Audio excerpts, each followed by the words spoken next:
les tenants du libéralisme, je parle là des grands lobbies, des grandes puissances économiques qui dominent la planète, sont absolument furieux de voir qu'ils n'ont pas pu imposer leur volonté à Cancun.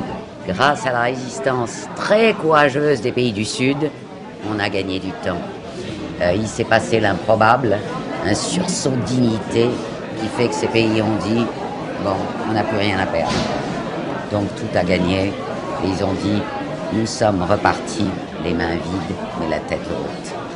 Donc l'OMC après Cancun est très fortement discrédité. La résistance apparaît sur d'autres terrains. La guerre de l'eau à Cochabamba en Bolivie en est un exemple. En 1999, le consortium Aguas del Tunari prend le contrôle de la gestion de l'eau et double son prix. La population réagit, et après plusieurs semaines d'émeutes et un mort, le gouvernement cède et rend la gestion de l'eau à la municipalité de Cochabamba. L'OMC est condamné à devoir être profondément modifié ou à disparaître pour laisser place à autre chose. La planète et l'humanité ne pourront pas s'adapter à ce projet libéral. Il aborde les choses avec une simplicité, avec une vision du monde qui est qui ne tient pas compte de la complexité du monde, qui ne tient pas compte des diversités humaines, des diversités des sociétés, et qui est amené à rencontrer de plus en plus de résistances aiguës, fortes, et donc qui contient dans sa propre écriture déjà son destin. Donc, quelle serait la situation si, par exemple, à la suite de pressions populaires, des gouvernements en venaient à demander la révision de la GCS ou la suspension des négociations sur sa mise en œuvre, ce qui serait, de mon point de vue, la première étape. On serait là dans une situation inédite. Je crois que c'est d'abord et avant tout un problème de volonté politique. D'où le rôle des quelques élus, les municipalités aussi, qui ont passé des motions se déclarant hors AGCS. L'appel des élus du 3 décembre 2002 a quand même recueilli maintenant beaucoup de signatures. Ça commence à frémir. Ça ouvre le débat et ça fait prendre conscience. Et quand on a pris la délibération, donc au conseil municipal, il y avait 2-3 personnes qui nous ont interrogé là-dessus, sur qu'est-ce que c'est la GCS, quelle est l'utilité pour une ville de faire ce genre de démarche. Donc ça, c'est une question intéressante. Ce sont des élus, des conseils municipaux qui déclarent solennellement qu'ils refusent par avance à ce que les services d'intérêt essentiel soient privatisés sous prétexte que c'est négocié à l'OMC, que c'est négocié à leur insu.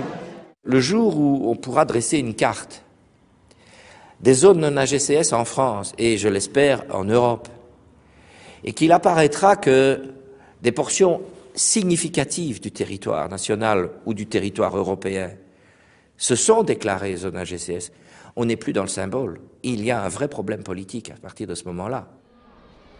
Un peu partout dans le monde, on voit apparaître des foyers de résistance à la GCS. Des mouvements sociaux comme celui des intermittents du spectacle en France en font partie.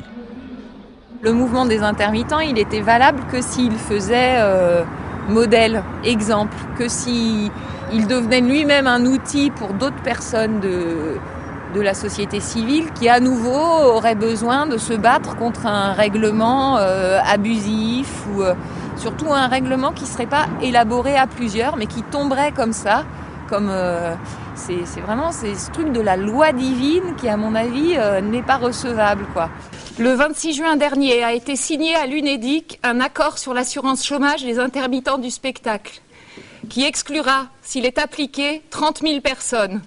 Une mobilisation sans précédent, durant 4 mois, a mis en évidence le caractère désastreux, inique et illégal de ce protocole. Nous voulons une véritable réforme négociée avec l'ensemble des concernés. Nous voulons que nos propositions soient prises en compte.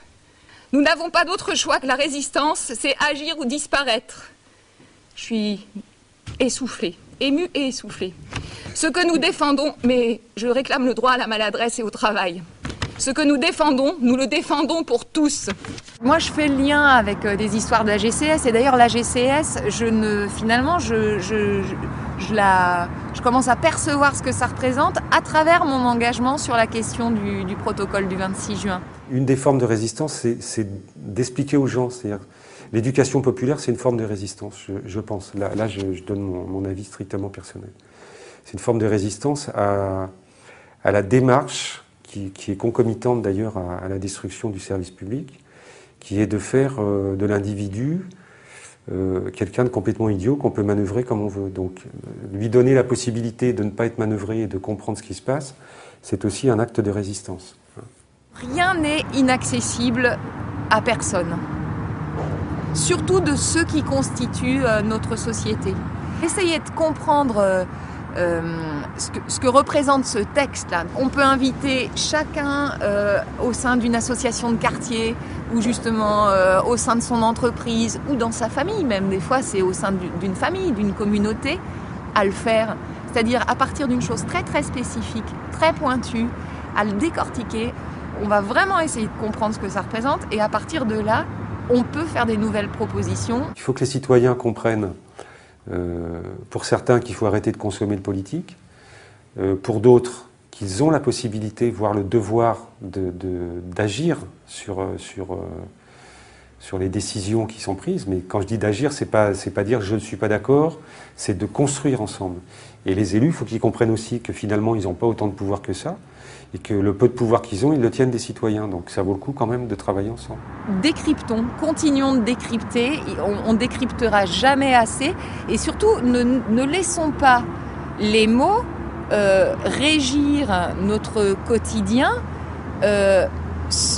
sans les avoir posés nous, quoi, ou sans comprendre pourquoi ils se sont retrouvés posés là.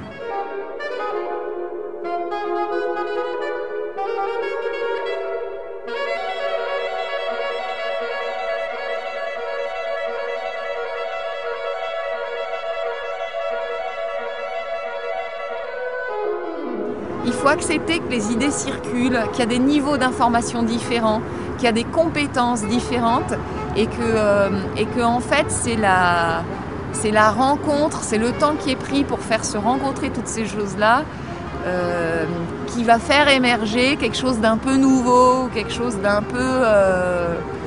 peu enthousiasmant, d'un peu vivant, quoi.